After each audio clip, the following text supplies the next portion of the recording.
네, 어제 노동개혁과 역사교과서 국정화에 반대하는 대규모 집회가 서울 도심에서 열렸습니다.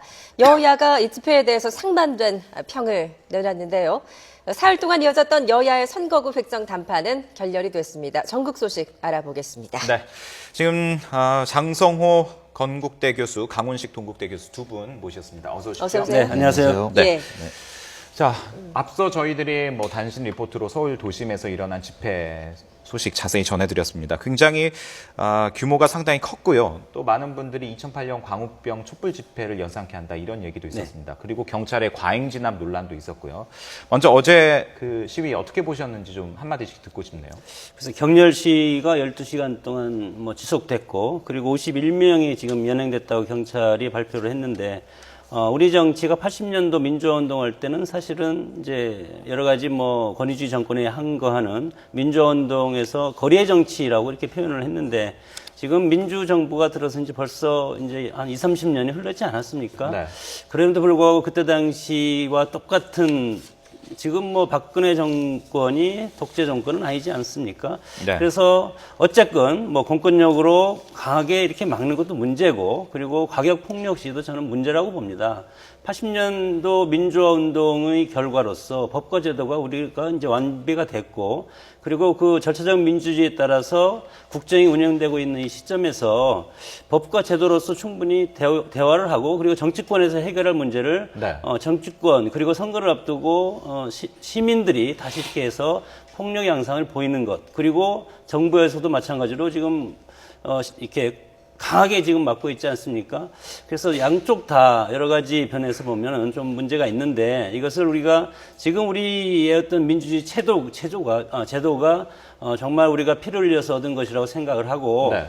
모두가 좀 진정성 있는 민주주의로 갈 수 있도록 서로 각성하는 계기가 돼야 될 것 같습니다. 예, 어제 집회에 대해서 이제 여야도 상반된 평을 내놨는데요. 어떻게 보셨어요? 우리 장 교수님 말씀대로 우리나라가 독재 국가는 아니지 않습니까? 그리고 민주주의 국가이지 않습니까? 그럼 여러분들이 이제 저렇게 의사 표현할 권리가 있다고 봅니다. 어제 아까 리포트에 나왔던 백모 씨는 68세인데 보성 농민의 소속입니다.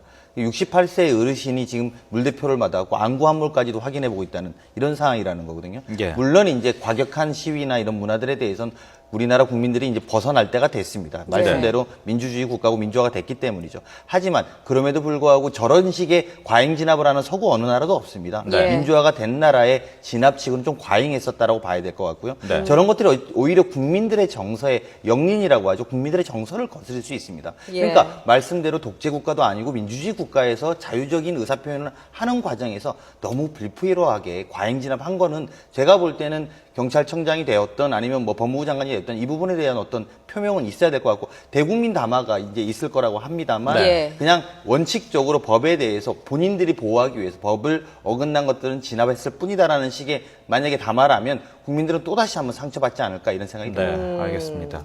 그러니까 이제 폭력은 또 다른 폭력을 가지고 오는 거 아닙니까? 네. 과거에 우리 역사가 그렇게 우리가 역사를 지켜왔듯이 마찬가지로 지금 우리가 법과 제도로서 이것이 움직이고 있는 상황에서 경찰이 먼저 이것을 선제적으로 공권력으로 개입하지 않았을 겁니다. 예. 그렇게 봤을 때 경찰의 어떤 폴리스 라인이라든가 이것을 지키면 집회 결사의 자유가 헌법에 보장되어 있는 거 아닙니까? 그 선에서 우리 국민들, 시민들도 자신의 의사표현을 하는 방법으로 네. 하는 것이 좋은 거지. 이것이 예를 들어 정치권과 편승을 해서 폭력성 있는 시위가 계속된다면 네. 이것이 또 다른 폭력을 불러올 가능성이 상당히 많다고 예, 봅니다. 알겠습니다. 예, 이제 잠시 뒤에 4시에 이제 법무부 장관이 대국민 담화를 발표한다고 하는데, 어제 이제 과잉 진압 이런 논란에 대해서 경찰청장이나 그런 입장 표명이 좀 있어야 된다는 말씀이시죠? 네, 그렇습니다. 사실 말씀하셨습니다만 어제 집회를 먼저 누가 먼저냐, 저는 이런 문제가 늘 누가 먼저 과잉 진압했다 또는 누가 먼저 폭력을 도발했다 이렇게 귀결되지 않고, 네. 사실은 그냥 어제 6시간 집회가 있기 6시간 전에 이미 경찰 버스로 이미 차벽을 막았었거든요. 예. 그러니까 이제 아까 정치랑 자꾸 연분돼서 하는데 저기 정치인들이 나간 분은 제가 알기로는 없는데, 네. 근데 문제는 노동자 농민들이 사실은 역사교과서 문제라든지 어쨌든 현 정부에 대한 불만을 표현하는 자리였을 거라고 보여집니다. 예. 그리고 그런 표현은 있을 수 있다라는 것이지요. 다만 이제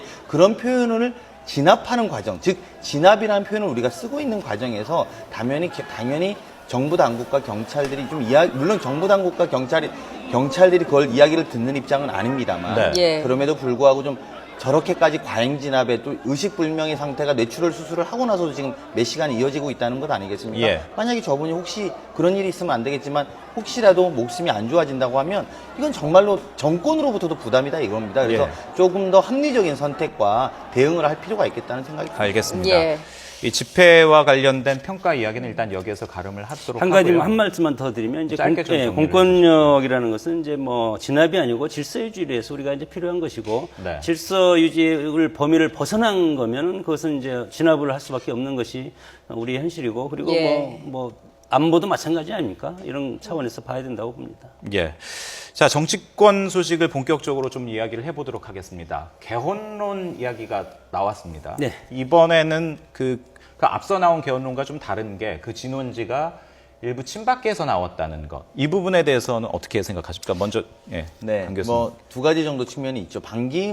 소위 반기문 총장에 대한 대통령 후보론이 이야기됐을 때 여의도 정가에 있는 대다수의 분들은 저분이 대통령 되기 쉽지 않을 텐데 만약에 그러려면 외부적 환경이 바뀌어야 된다라는 소위 의구심들이 많았습니다. 네. 즉 바꿔 말하면 그 당시에 분권형 대통령제, 즉 대통령이 외치를 담당하고 총리가 내치를 담당하는 그런 소위 말하는 개헌을 통한 대통령 선출 방식이 달라진다면 네. 그러면 가능성이 있을 거라는 이야기가 있었거든요. 그리고 예. 그런 것과 굉장히 그런 의구심이 있는 상황에서 총선 전에 굉장히 홍문정 의원이라고 하는 친박의 실세라는 분이 이걸 거론했다는 점은 이 시나리오가 일정 정도 그렇게 여의도에 설로 돌았던 게 일정 정도 사실이지 않았나는 생각이 듭니다. 예. 그래서 그런 부분에 대해서 근데 물론 청와대가 그건 적절치 않다라고 이제 제압에 나섰지만, 예. 그러니까 진화에 나섰지만, 근데 문제는 이렇게 지금 아까 우리가 지금 논쟁하고 있었던 그 지점, 즉 국민들은 지금 굉장히 힘들어하고 어려워하고 있는데 다시 한번 권력의 재편 문제로 여권의 핵심 실세가 거론했다는 것 자체가 좀 적절치 못하다는 생각이 듭니다. 예. 저는 홍문정 의원이 뭐 여권의 핵심 실세는 아니라고 봅니다. 그리고 과거에 3당 합당이라든가 DJP 공동정권을 할 때 그 고리로 내각제 개헌을 전제로 하지 않았습니까? 그러나 그것이 다 실패했습니다. 예. 가진 자 그리고 집권자 그리고 다수 당은 항상 그런 유혹에 빠지 수도 있고 홍문정 의원 같이 개인적인 의견을 내세울 수도 있지만 이것이 국민들이 인위적으로 이렇게 몰아가는 것을 예를 들어서 권력을 연장하는 개념 아닙니까? 이런 것을 국민들이 이것을 인정한 적이 한 번도 없었다. 그래서 이것이 권력 핵심부라든가 여당 새누리당 전체에 대한 어떤 아젠다가 일사불란하게 이루어진 어떤 전략적인 그런 차원이 아니고 네. 이번 이 이원집정부제 발언은 홍문정 의원의 개인 그리고 그렇게도 상상해 볼 수는 있는 겁니다. 그랬을 때는 상당히 반기문 사무총장을 활용할 수도 있고 그리고 새누리당 내부에서 지금 차기 유력 지도자가 지금 아직 나오지 않지 않았습니까? 예. 그런 차원에서 상상력 있게 할 수는 있겠지만 내각제라든가 이원집정부제로 권력부재로 가는 것은 우리 상황에서는 상당히 어렵고 만에 하나 개헌을 한다면 저는 정부 통령제로 원포인트 개헌밖에 가능할 것이 없다고 봅니다. 예. 그런데 사실 이제 개헌론 하면은 김무성 대표가 1년 전에 제기한 것 아니겠습니까? 오스트리아식 이원 집정부제 개헌 발언을 당시 했었는데 그 당시에는 이 홍문종 의원이 김무성 대표를 비판했었단 말이죠. 예. 예. 이거 말씀하신 것처럼 홍문정 의원의 그러니까 개인적인 의견이라고만 하기에는 사실은 굉장히 구체적인 정황, 즉 여당의 당 대표도 이걸 거론했단 말이죠. 그러면서 네. 또 비판과 비판이 이어지고 이런 양상인데 사실은 어떤 의미로 보면 일정 정도 개헌에 대한 이야기는 여당 내부에서는 되고 있는 거다. 물론 그게 표면에 드러나는 것이 문제인 것은 하나로 모아진 방향이 없습니다. 방금 정 교수님도 말씀하셨지만 교수님은 정부 통령제 이야기하고 또 누구는 이원집정부제, 누구는 뭐 분권형 대통령제 여러 가지를 이야기하기 때문에 아직 모아진 논의는 없다. 하지만 정권 말기, 즉 총선을 앞두고 분권형 대통령제로 또는 이제 이런 개헌 논의 카드를 꺼내들면 네. 보통 대통령의 레임덕을 막는 데 굉장히 도움이 된다는 건 사실입니다. 예. 그렇기 때문에 이 문제를 계속 어느 정도는 흘려나가는 것들도 어떤 의미로 보면 일정 정도 흐름을 만들어가는 데 도움이 될 거라고 판단하는 게 정부와 청와대 주변에 나오는 이야기입니다. 예, 예. 알겠습니다. 자, 이 개헌론 이야기에서 지금 이제 선거구 문제로 좀 넘어가 보도록 하겠습니다. 뭐 법정 처리 제한은 이미 지났고 그동안에 여러 차례 협상을 했습니다만 결론은 결과를 만들어내지는 못했는데 추가 협상을 통해서 금방 또 그 합의를 할 수 있을까요? 전망을 먼저 좀 들어보고 싶습니다. 여야가 요구하는 것이 분명하기 때문에 협상은 어렵다고 봅니다. 네. 그렇게 봤을 때 중요한 것이 정치 신인들이 선거운동 예비후보 등록을 12월 12일부터 할 수가 있는데 그랬을 경우에도 1월 1일부터 선거구 전체가 지금 무효가 되는 거 아닙니까? 네. 이렇게 봤을 때 현역 정치인들이 갑질을 하고 있다. 저는 이렇게 봅니다. 예. 그리고 우리 정치가 지금까지 뭐 예를 들어서 10일까지 하면 10일까지 제대로 된 적이 한 번이라도 있습니까? 막판에 가서 차수 연장해서 열심히 하는 모습 보이면서 막판 극적 타결이라는 것을 아침 신문에 조간신문에 내려고 하는 그런 것들이 어떤 정치 문화인데 네. 이거 지금도 봤을 때 여야가 합의할 수 있는 방법은 저는 없다고 봅니다. 여당과 야당이 엄청 크지 않습니까? 예. 비례대표를 사이에 두고. 그러나 비례대표 이따가 제가 또 이제 추가적으로 말씀을 드리겠지만 비례대표 문제도 상당히 지금 문제가 많은 사안이고 그렇게 봤을 때 현행대로 갈 가능성이 상당히 많은데 네. 현재 입장도 또 수용해야 될 입장 아닙니까? 정치권에서는. 그렇게 봤을 때는 막판에 과연 어떻게 타결할 것인가. 이것은 서로 여야가 마지막까지 국민들한테 지탄을 받다가 네. 마지막에 서로 여론에 밀려서 조금씩 양보해서 타결하지 않을까 싶습니다. 예, 타결이 결국은 될 것이다라고 전망을 해주셨는데 뭐 현역 정치인들이 갑질을 하고 있다라고 평가를 해주셨습니다. 야당에서는 이제 협상 결렬 배후에 청와대가 있는 게 아니냐라는 지적을 좀 하고 있거든요. 이제 4+4 회담에 들어가셨던 분들의 전언에 따르면 사실상 마지막은 협상 안정도가 형태적으로 만들어졌다는 거예요. 네. 근데 이제 만들어졌음에도 불구하고 다시 최고위원회에서 부결해서 안 된다라고 이제 마지막에 여당이 다시 통보를 해가지고 그렇게 받아들였다는 겁니다. 이제 그렇기 때문에 야당 일각에서는 뭐 사실 여부와 상관없이 혹시 청와대하고 이런 것들을 과정에 조율하는 과정에서 안 된 것 아니냐.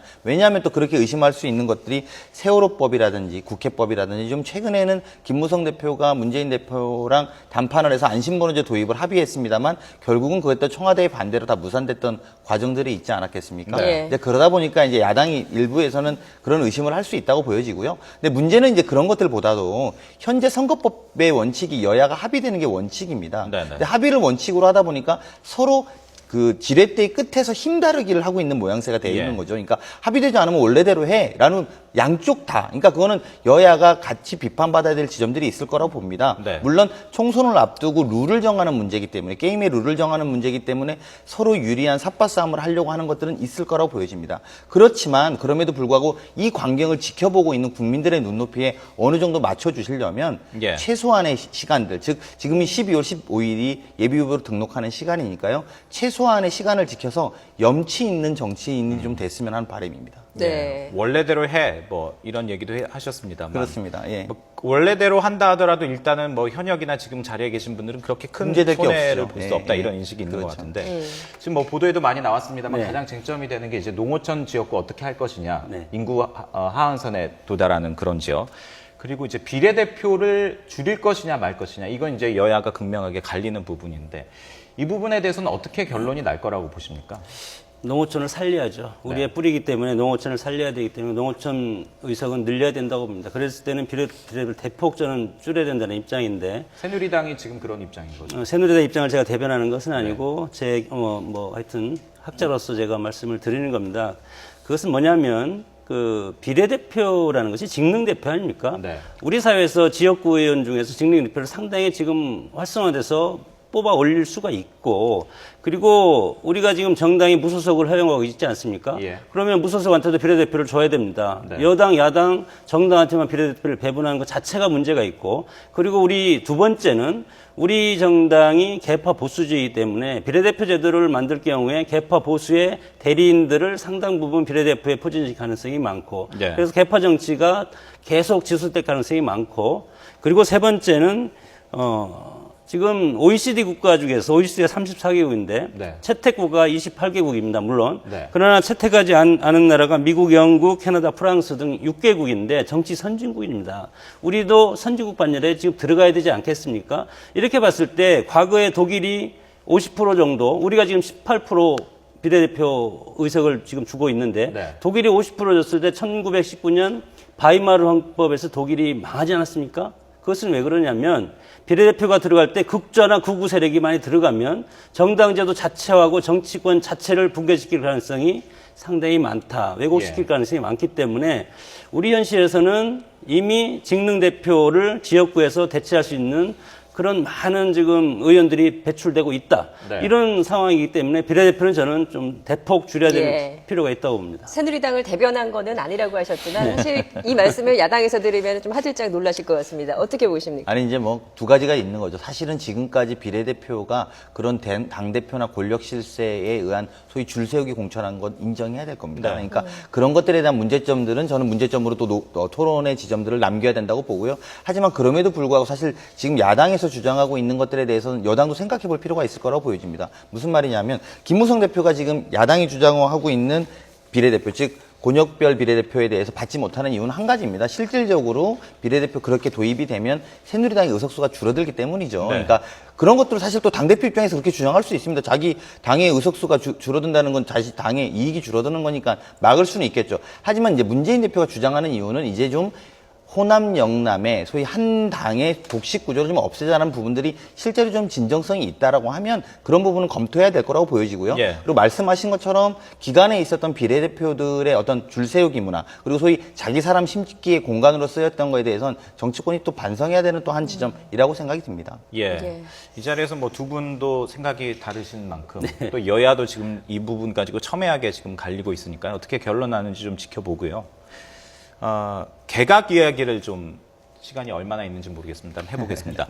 지난주까지만 하더라도 한 대통령이 순방 떠나기 전에 두세 명 정도 그 인선을 발표하고 가지 않겠느냐 그렇죠. 이런 얘기가 나왔다가 갑자기 청와대가 이제 입장을 발표했습니다. 총선 개각은 없다. 입장이 변한 건지 원래 그런 건지는 모르겠습니다만 지금까지 그 지난주에 있었던 그 일련의 흐름은 어떻게 보십니까? 우리 이제 대통령 체제가 의원 내각적인 요소를 좀 가미했기 때문에 의원이 내각에 들어와서 장관을 할 수 있지 않습니까? 네. 이승만 정권 때부터 이것이 이제 문화가 됐는데 순수 대통령제는 아니지만 그래도 우리는 대통령 중심제 국가고 그랬을 때 물론 장관이 책임 행정 차원에서 책임 행정을 해야 되는데 책임 행정이 되지 않지 않습니까? 네. 청와대 직할 청와대 대통령의 명을 받아서 하는 거 아닙니까? 그렇게 봤을 때 물론 장관의 역할도 대통령의 명을 받아서 부처를 장악하고 끌고 가야 될 책무도 있지만 우리는 내각제 국가가 아니고 대통령 중심제 국가이기 때문에 장관이 물론 국회에 있다가 들어갔다가 다시 나간다 하더라도 장관을 대체할 총리라든가 청와대 수석이라든가 이렇게 대체할 수 있는 연쇄적인 구조가 엮여 있기 때문에 그렇게 큰 국정에 뭐 어떤 구멍이 생긴다든가 국정에 혼란이 온다든가 그런 건 아닙니다. 예. 다만 예를 들어서 과거에 장관들 중에서는 끝까지 정권과 같이 가겠다 하는 이런 소신파 의원들이 있는 것과 반해서 이번에는 이제 대통령 임기가 3년이나 남았기 때문에 지금 다 나오려고 하는 이런 이제 비교적인 비판적인 시각이 있는데 이것은 어떤 본인들의 의사를 맡겨서 그리고 대통령도 가급적 빨리 이것을 결단을 해주는 것이 좋다고 봅니다. 예. 예. 네, 이제 아마도 대통령이나 청와대 입장에서는 지금 이제 숨고르기 단계로 들어갔다고 보는 게 정확할 겁니다. 즉, 바꿔 말하면 실제로 국무회의에서 대통령이 지난 6월 25일 날 배신의 정치를 심판해야 이렇게 이야기한 이후에 진실한 사람을 선택해라 이렇게 이야기를 하셨죠. 초장, 중장, 종장까지도 있습니다. 그러니까 은혜로움을 갚아야 된다 이렇게까지 정리를 했단 말이죠. 근데 이제 이렇게 두고 정종섭 행안부 장관이 이제 소위 말하는 사표를 내고 사의를 하고 총선 출마설이 제기가 됐습니다. 네. 자, 이제 이런 것들을 가지고 청와대는 어떤 생각을 하냐면 사실 굉장히 부담스러울 겁니다.